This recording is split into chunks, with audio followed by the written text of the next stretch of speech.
चलो बच्चों, अपनी अपनी किताबें खोलो। तान्या, तुम खड़ी होकर बुक रीडिंग करो। मैम, क्या आज मैं बुक रीडिंग कर सकती हूँ? नहीं तनीषा, तान्या की आवाज बहुत अच्छी है। उसकी आवाज पूरी क्लास में गूंजती है और सब बच्चे आराम से पढ़ते भी हैं। तुम फिर कभी रीडिंग कर लेना। ये सुनकर तनीषा को बहुत गुस्सा आता है। वो चुपचाप अपनी सीट पर बैठ जाती है। आखिर टीचर को दिक्कत क्या है? मुझे लगता है मैं पूरी क्लास में सबसे गोरी हूँ, इसलिए ये कल्लो टीचर मुझसे चिढ़ती है। तनीषा को काव्या जरा भी पसंद नहीं थी, क्योंकि वो बहुत काली थी। यहाँ तक कि मनीषा को क्लास में काले बच्चे भी पसंद नहीं थे। उसके सभी दोस्त गोरे थे। देखो देखो, वो लड़की कितनी काली है। हे भगवान, कोयले की तरह बिल्कुल खाली। हे भगवान, तनीषा तुम भी ना कितना मजाक उड़ाती हो। अरे तुम देखो ना, ये काले लोग कितने बेकार लगते हैं। मुझे तो जरा भी पसंद नहीं है, और खास तौर पर हमारी क्लास टीचर काव्या मैडम। ऐसा लगता है जैसे कोयले की भट्टी से निकल कर आ रही हूँ। काव्या पीछे से ये सारी बातें सुन लेती है। तनीषा, तुम्हें ऐसा नहीं सोचना चाहिए। काला और गोरा कुछ नहीं होता, सब अपने लिए ठीक होते हैं। किसी के काले रंग की वजह से उससे नफरत करना ये ठीक नहीं। ये सुनकर तनीषा मुंह बनाकर वहां से चली जाती है। कुछ देर में स्कूल की छुट्टी हो जाती है, जिसके बाद सारे बच्चे अपना बैग उठाकर जा रहे होते हैं, लेकिन तनीषा अपनी गोरी सहेलियों के साथ आराम से सबसे आखिर में निकल रही होती है। उसी वक्त वो स्कूल के बाहर अपनी काली मैडम काव्या को उसके गोरे पति के साथ बाइक पर बैठते हुए देखती है। ओह माय गॉड, जरा देखो उसको। क्या ये आदमी इसका पति है?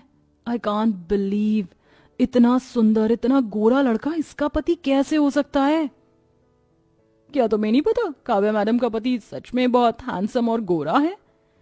हाँ, बिल्कुल ड्रीम बॉय की तरह। काश कि ऐसा पति हमें मिले।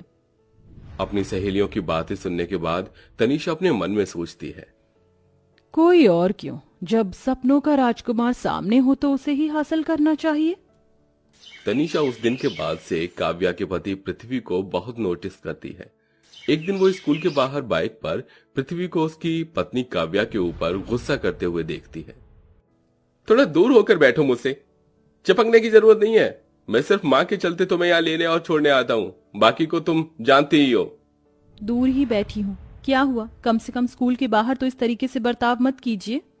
इतने में पृथ्वी काव्या को बाइक पर बिठाकर ले जाता है। इसका मतलब गोरे पति को अपनी काली पत्नी जरा भी पसंद नहीं होगी भी क्यों? मेरी टीचर का हस्बैंड मेरे जैसी वाइफ डिजर्व करता है, ना कि काली चुड़ैल जैसी वाइफ। उस दिन के बाद से तनीषा पृथ्वी को स्टॉक करना शुरू कर देती है। पृथ्वी जिस कैफे में जाता, तनीषा उस कैफे में सुंदर सी ड्रेस पहनकर चली जाती। एक दिन वो एक कैफे में पृथ्वी से कुछ दूरी पर बैठी हुई एक वेटर से पृथ्वी की टेबल पर फ्लावर्स और एक लेटर भिजवाती है। सर, ये फ्लावर्स और लेटर वहां बैठी मैडम ने आपके लिए भेजे हैं। पृथ्वी जब तनीषा की तरफ देखता है तो उसे तनीषा बहुत सुंदर लगती है। वहीं दूसरी तरफ वो लेटर पढ़ता है। मैं आपको बहुत पसंद करती हूँ। कई दिनों से आपसे बात करने की कोशिश कर रही हूँ, लेकिन हिम्मत ही नहीं हुई। अगर आप भी मुझे पसंद करते हैं तो लेटर को अपनी जेब में रख लीजिएगा, और पसंद नहीं करते तो उसे फाड़ कर फेंक दीजिएगा। लेटर पढ़ने के बाद पृथ्वी हैरान हो जाता है। वो उस लेटर को चुपचाप अपनी जेब में रख लेता है। तभी तनीषा उसके पास आकर बैठ जाती है। दरअसल मुझे तुम्हें कुछ बताना है। मैं पहले से ही शादीशुदा हूँ।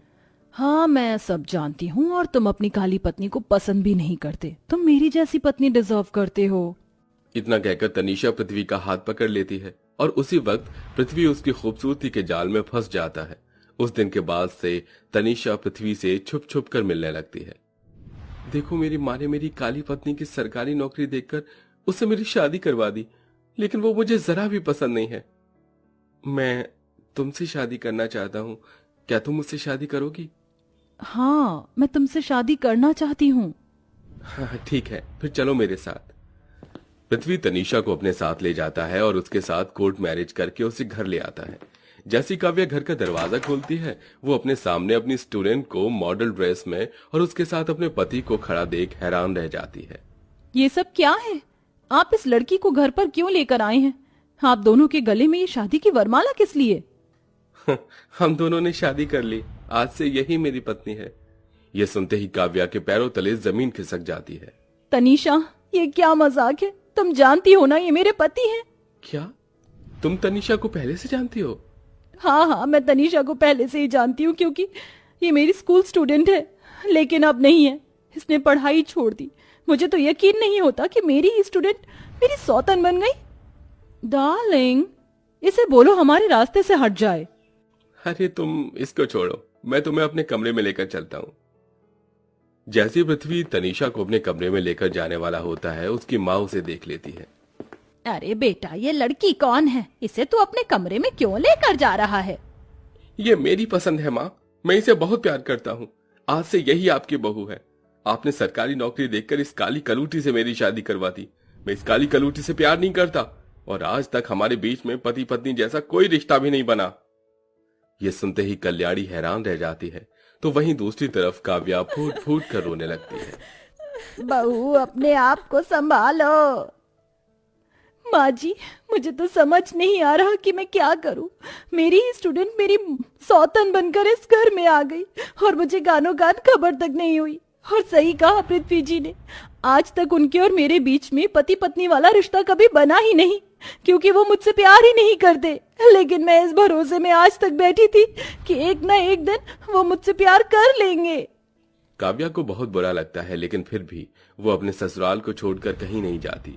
वो अपनी सास के लिए वहीं रहती है। वो इतना सब कुछ होने के बाद भी अपनी सास और अपने पति का ख्याल रखना बंद नहीं करती। तो वहीं दूसरी तरफ तनीषा हर रोज पृथ्वी को परेशान करती है। देखो डार्लिंग, ये ड्रेस मुझ पर कैसी लग रही है? अच्छी लग रही हूँ ना मैं? तनीषा, तुम पागल हो गई हो क्या? इतने पैसे तुमने इन छोटे से कपड़ों के ऊपर बर्बाद कर दिए। अरे इससे अच्छा तो तुम साड़ी खरीदती, तो वो तुम्हारे ऊपर ज्यादा अच्छी लगती। तुम्हारी हिम्मत कैसे हुई मेरे पहनावे के ऊपर बोलने की? मेरा जो मन करेगा मैं वही पहनूंगी। तुम मेरी लाइफ में इंटरफेयर मत करो। तनीषा छोटे कपड़े पहनकर ही घर से बाहर चली जाती है। इस बात का पृथ्वी को बहुत बुरा लगता है, क्योंकि वो उसकी कभी भी कोई बात नहीं मानती। तभी काव्या आकर पृथ्वी से कहती है, सुनिए, मैंने आपके लिए नाश्ता बना दिया है, माँ जी को दवाई भी दे दी है, और शाम को मुझे थोड़ा लेट हो जाएगा आने में, क्योंकि आज सभी स्कूल टीचर्स की पार्टी है। ठीक है। काव्या ये कहकर चली जाती है। उसके जाने के बाद पृथ्वी को अपने किए पर पछतावा होने लगता है। उसे काव्या की हर छोटी से बड़ी चीज अब जाकर अच्छी लगने लगती है। काव्या बेशक काली है, लेकिन वो कितनी सेंसिबल लड़की है। घर परिवार को कैसे लेकर चलना है, अपने से बड़ों की इज्जत कैसे करनी है, और सबका ख्याल किस तरह रखना है, उसे सब कुछ आता है। काश कि मैंने जल्दबाजी में ये कदम न उठाया होता। पृथ्वी ऐसा सोचकर बहुत परेशान हो जाता है।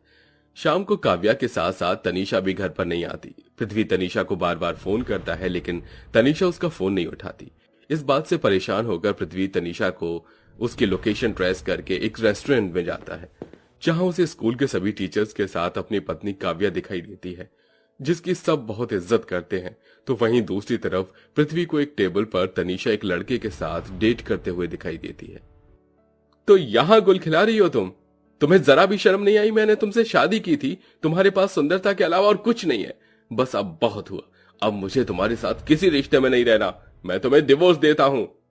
पृथ्वी तनीषा से यह कहकर वहां से गुस्से में चला जाता है। वो बहुत जल्दी तनीषा को डिवोर्स देकर उसे छोड़ देता और काव्या से माफी मांगता है। मुझे माफ कर दो काव्या, मुझसे बहुत बड़ी गलती हो गई। मुझे ऐसा नहीं करना चाहिए था। एक आखिरी मौका दे दो, मैं इस रिश्ते को सुधारना चाहता हूं। काव्या पृथ्वी को माफ कर देती है और उसे एक मौका देती है। अब पृथ्वी काव्या के साथ साथ अच्छे से रहता है और उसके साथ छोटी से बड़ी हर खुशी मनाता है, जिसके चलते काव्या अपने पति के साथ खुशी खुशी रहने लगती है।